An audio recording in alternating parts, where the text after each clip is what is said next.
Hello, my name's Hannes, this is Painting by Letters, and today I want to talk about how I could have better supported a friend of mine to join our amazing hobby.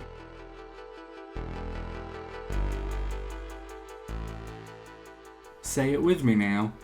So this video is going to be a bit different. This channel is a great place for me to explain and consider my thoughts. It helps me focus the ideas I'm working on and keeping things in the right order. I apologise then for breaking up the flow of the last few videos about one weekend, but this is also about that weekend as a review of its successes and failures, and I hope you might learn something from it if you do wish to do something similar and bring someone else into the hobby.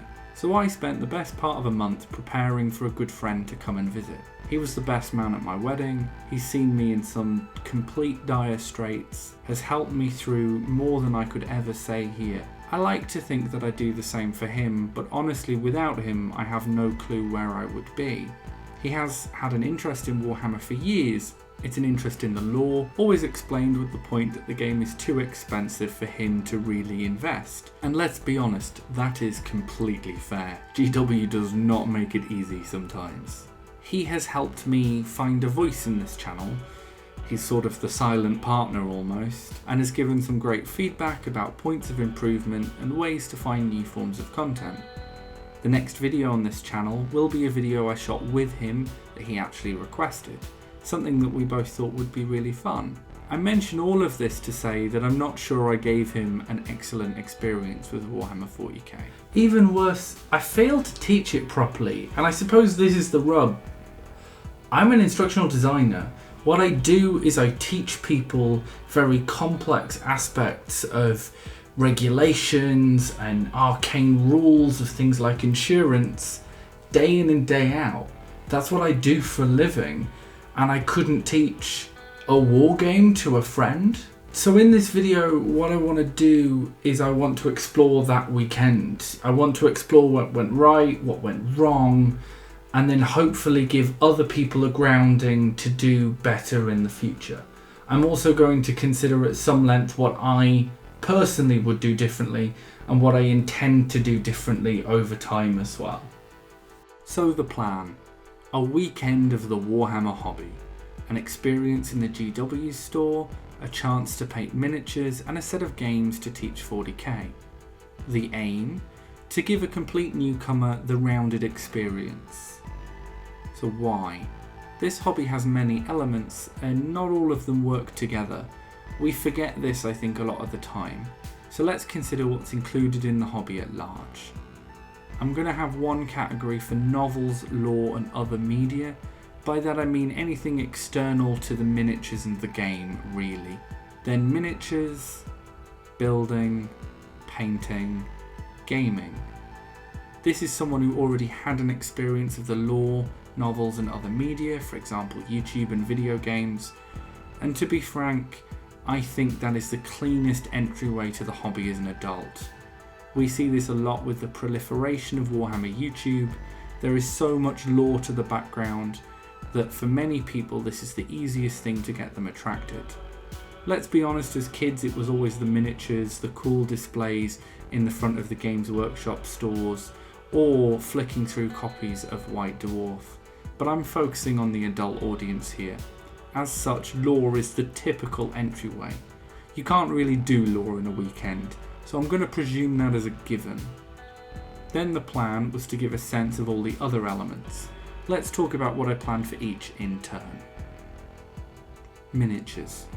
To get an idea of the miniatures and a feel for them, I planned a trip to my local Games Workshop store so we could walk around and pick any box of his choice. The rules were simple, nothing too complicated, and it had to be something he thought was cool. Building. We would then go back to mine and I would get my tools out for us. He could then experience building the miniatures he selected. This would hopefully give him an idea of how that side of the hobby works. Painting. I would prime the models and then he could use my paints and a wet palette to explore painting schemes and try out what he wanted. It would give him an experience of the total hobby and collecting side of Warhammer. And then for the gaming, I planned out a set of introductory games. He really likes Necrons, so I thought 3 games of increasing size, beginning at 500 points to teach the core rules, then 1,000 points to get a feel for the strategy, and then about 1,500 or slightly larger so he could experience the scale of the game. The hope was that by ramping up in this way, he could quickly experience what the game had to offer, even if it is lightningly quick.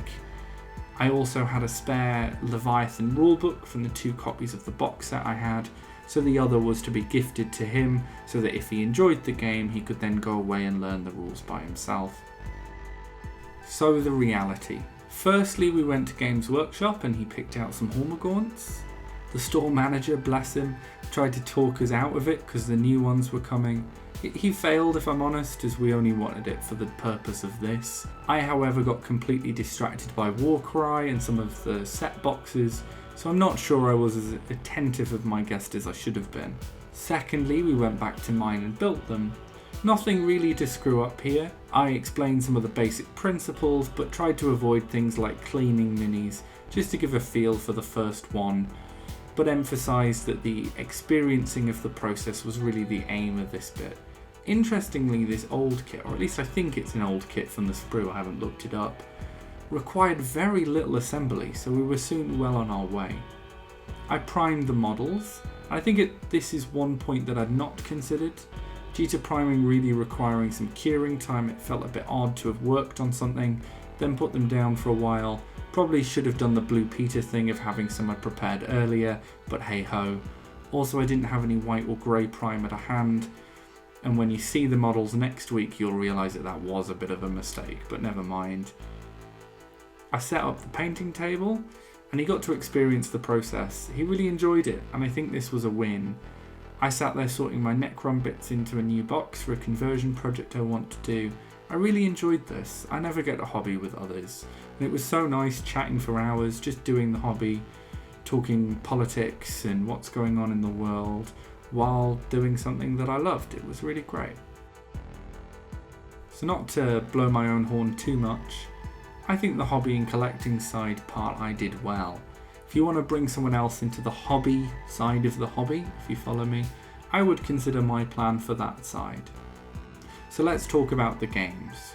So I'd worked myself to death to get things ready. I shot 4 videos in 1 week, built £300-ish worth of scenery from different kits. I'd painted every single night leading up to this. I've speed painted my Ophidians in 1 night that week as well. I'd finished the board build only on the weekend before. This meant that I'd had a lot of later nights than I would have liked and was considerably tireder than I think I'd appreciated. And you know what you need to be awake for?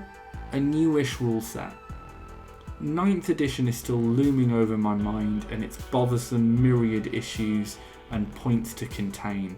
I really hated 9th edition, and 10th looked really interesting. It's still very new to me, of course, so I read the rules over the preceding couple of days in lunch breaks and things like that, and planned the games that we would play from the indexes.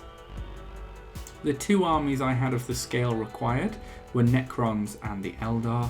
Obviously this causes the issue that one of these armies is super whacked at the point of recording, data slate imminent as I write this.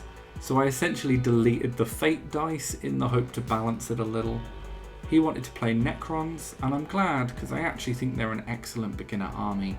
You look at a Lich Guard, you know exactly what it does. Same with a Wraith, same with the Doomsday Arc. I've mentioned it on the channel before, but the range is amazing because it's so visually consistent and clear. You look at them and you immediately get a feel for what it does and how it works. But no bother, I grew up playing Space Elves, and they're always one of the harder armies to play, so it was only fair that they were for me. We only managed the 1 500-point game, and this, I think, is where alarm bells should have been ringing. You see, Games Workshop have abandoned mainline support for sub 1,000 points. And to be honest, I kind of agree with them. I mean, even back when I was a kid, when you used to play with like 2 units and a tank maybe, those games could be horribly swingy, and they would usually depend on whether your opponent could cripple your Land Raider or whether you managed to cripple their Predator or something. or if you had a good trade with your Terminators, the entire game would come down to singular interactions. And in a lot of cases with those small games as well, how you set up at the start of the game, aka what units will end up hitting each other, is far more important. The decisions that make the game tactical are completely skewed. And because of that, lots of the decisions that the game designers make to make the game not balanced, but at least playable, that's a bit harsh, are intently designed for larger scale games, meaning those smaller scale games are always slightly out.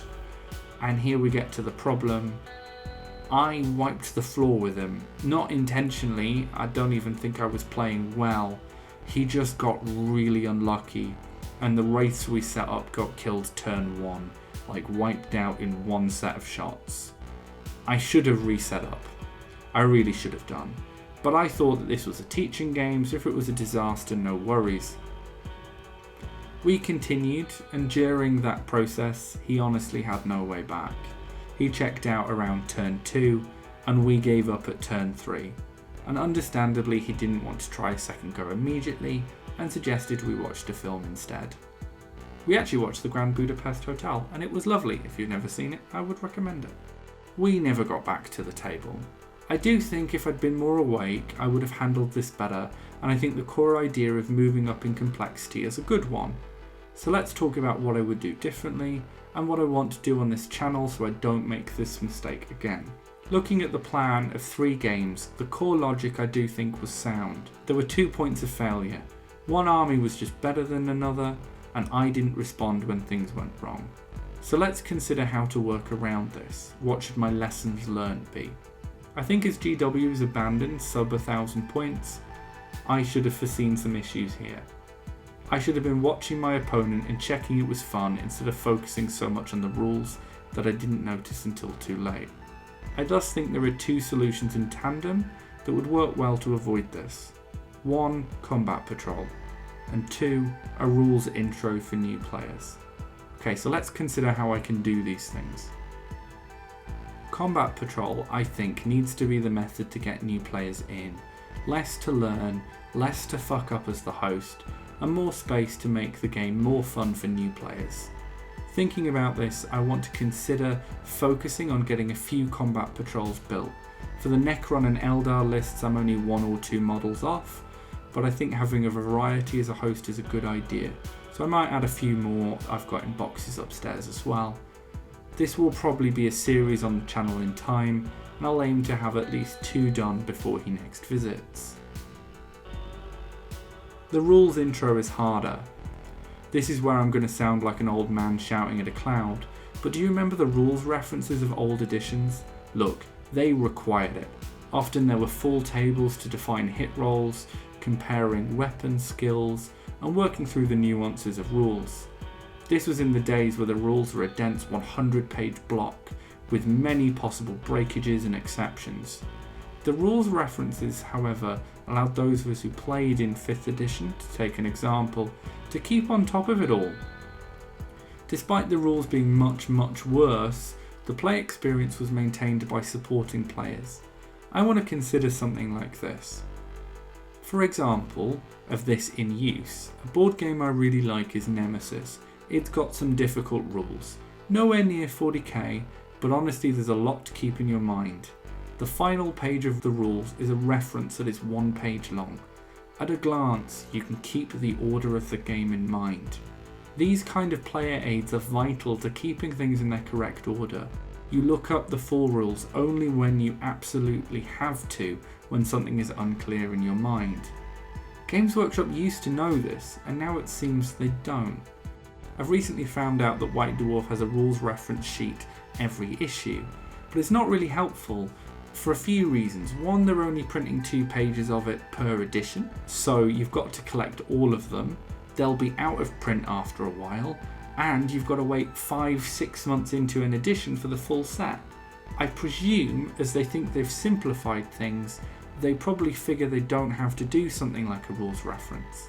I actually tried to write my own and drafted it while on a business trip this week. It's not a small task, but I do think it's a valuable one. I said this episode was going to be talky, and I want to say thank you if you stuck around to this point. I've obviously used this as a vehicle to introspect a little bit, to consider what I think I did right, what I think I did wrong, and thinking from the perspective of the host, what do I think went right? The thing is, when you're hosting someone else's experience, you also have to admit that you're one side of that, right? I am talking to you about my experiences of the things that I didn't enjoy. I didn't enjoy trying to explain the rules in the format that I'd decided. I didn't enjoy some of the aspects of putting things together. And yet, I really enjoyed spending the time with my friend. I really enjoyed interacting with someone over a hobby that I love and bringing them into it. But I'm one half of this equation. It would only be right and fair if we went and asked him what he thought. Okay, so a while ago, I had you round to have a weekend experiment with Warhammer as a hobby. And, you know, we've talked about starting a podcast together about Warhammer novels that we might do in the future, and other things that we might like to do to hobby related, I suppose. And my question to you is, how did you find that? I found it quite enjoyable to actually like sit down. Obviously, I've never actually sat down with Warhammer pieces before. The actual gameplay, I'm still a little bit unsure about. Obviously, when we did it, we've got a few. Let's just say there's a. It wasn't the best setup for the game. No. Yeah. It was just my Necron Overlord running into your. What were they called? Eldari. The Wraith Guard, yeah, I fucked up. Wraith Guard. And then just kind of just chucking glow sticks. Yeah. And you know, I became glow stick man. Yeah, the staff of light, you mean? But yeah, the glow stick man. Glow stick. I became the glow stick man, and I liked that. It was a very memeable moment. With and you. it will now last till you die. Yeah. It's interesting. Glow stick man completely failing to do anything. You failing to reanimate anything. You losing your wraiths in one shooting phase. One turn. Yeah. No. It was a very brutal combat. I'm sort of starting to see why the Necrons lost. Yeah. In heaven. Yeah, the whole war in heaven. That's all my fault. Yeah, we built it on Friday. We painted on Saturday, if I remember correctly. Yes, yeah, we painted on the Saturday. And then we played on the Sunday, so there was a time constraint. To be honest, it was probably, I don't know, hubris on our part to think we could do everything in the weekend. That's interesting. I hadn't thought about that at all. You're probably completely right. The idea that you could do like an entire hobby in a weekend is probably ridiculous, and the entire conceit of this video is up in smoke, but you know, whatever. Okay, yeah, no worry. You're welcome. I'm gonna. But yeah, no, and so I'm not entirely, upset about it. I got we went to a Games Workshop shop. Yeah, we did. Bought a kit. Yeah. We took it back. You showed me how to paint it. There's obviously techniques I need to learn, but you went, this is how you do it. You primed them and you went, okay, just sit down. Yeah, I think as an introduction to the hobby, from somebody who's read the books but never actually played the game, it was as brilliant as you could get. I think the only issue is, once again, I think it's very arrogant that we only had Friday night or evening, Saturday, and then half Sunday. Yeah. Yeah, I think it's very arrogant to think that you're going to be able to, buy it, paint it, or assemble it, prime it, paint it, and then play it all in one. I'm quite happy how things ended. We got we got the painting done, which is good. Mm-hmm. We even got game, which is really good. Yeah, I mean, we got a game, yeah. Yeah, even board games. Let's say if we bought a board game, I don't know, Mansions of Madness, or Yeah. God forbid, a Call of Cthulhu, Arkham Horror. Like Arkham Horror, like if we bought on, Friday, we'd be learning it on, Saturday. We might be able to get a game on Sunday, and it might even turn out exactly the same. You slip on a banana, you die. With such a complex rule base and the actual painting, yeah, I'm actually pretty happy how things. I wouldn't say it's a disaster. I think it's went really well. Okay, fair enough. I'll take that. It's you've probably offset my usual dour tone throughout the rest of the video, but never mind. I think you are probably spot on that it probably was a bit. I think hubristic is probably the right word, and the nemesis in this case, right? The moment of failure is that moment of just running out of time on Sunday, and running out of, I think, energy as well, right? Because we did a lot that weekend, and then we hit that Sunday and we were playing the game and we were both pretty tired, and it probably was a moment where the two of us just weren't really ready for that experience, maybe. The other thing that I'm thinking about as well, just saying it, I suppose, and I talk about it a little bit in the bit that'll appear before this. There is a mode by Games Workshop now to bring beginners in, specifically designed armies that you can put up against each other. And I also think, to use the phrase that you've been very aptly using, it was hubristic not to use those. And I think probably because I was trying to sort of go, this will be the core of our army that we'll build on top. In subsequent games, I made a choice that probably was a bit wrong for those smaller games, and but it's good to hear that you enjoyed it, and obviously, I don't know whether it would work for other people, but I find moments of failure to be quite enjoyable sometimes, especially when you get a story out of it. It's just me. I enjoy stories out of things. We definitely have a story. I think it's really funny. You thinking that the Staff of Light was, 9th edition, which, from my understanding, was actually better. Yeah, I think so. I mean, my knowledge of 9th edition wasn't the best to begin with, so... Otherwise, you've just set me up for failure. But the idea of, there's this idea of, this robot mummy running to someone, with essentially just a glow stick that just does nothing. To, this elf who's just sitting there looking... in my head, your race were going to hit my guardians and just obliterate them.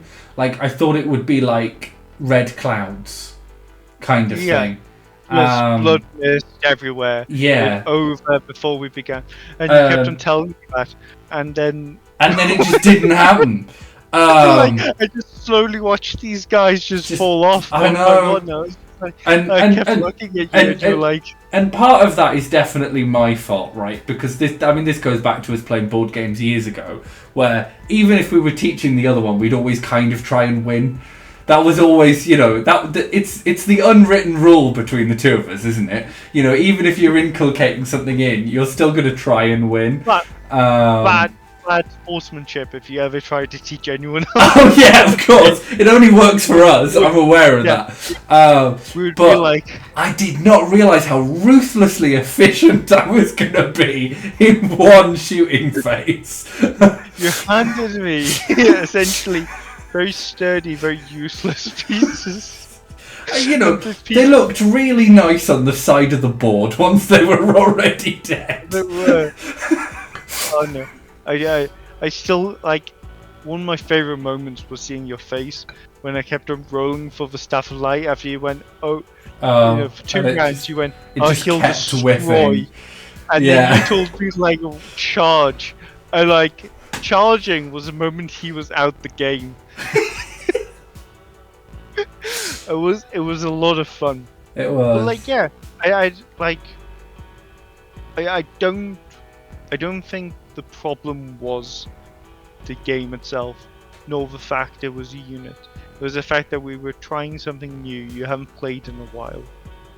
You've got a new board. You know, you spliced the armies. You did the character sheets. You know, you were running with it. You know, as much as I was. You know, you were trying to read the rules, get character sheets. We were online for Necrons because we just couldn't get hold of the cards. Yeah. We were 2 game workshops and couldn't get it. And God, yeah, we went to 2 of them, didn't we? You know, since then, I've been in the Liverpool one and the Durham one. So I've now been in 4 Games Workshops, and I've been unable to pick up those data cards. But anyway, never mind. That's an irrelevance. And yeah, I wouldn't call it. You know, this has been a success. I'm going to buy the units, get the paint, or I'm going to get the units and just come to your house and steal the paint. That's my intended solution. Yeah. Why not? I might have to teach you about paint thinning the next time you try and paint, but you know. But I suppose that's the point, that, like, you know, as an introduction, I wouldn't say it was a bad one. Okay. You know, we tried to do a lot in a very short amount of time, and we did. We painted, we assembled. You know, you talk, like, the assembly is a new process to me. We did that. We did the painting. You know, and we even got a game. You know, I call that a success. Okay, so that sort of wraps things up. I'm filming all of this before I talk to Andrew, so I have no clue what he's just said. But just to wrap things up, thank you so much for watching. It's been a pleasure as always. This is Painting by Letters. I'm Hannes, and keep safe out there.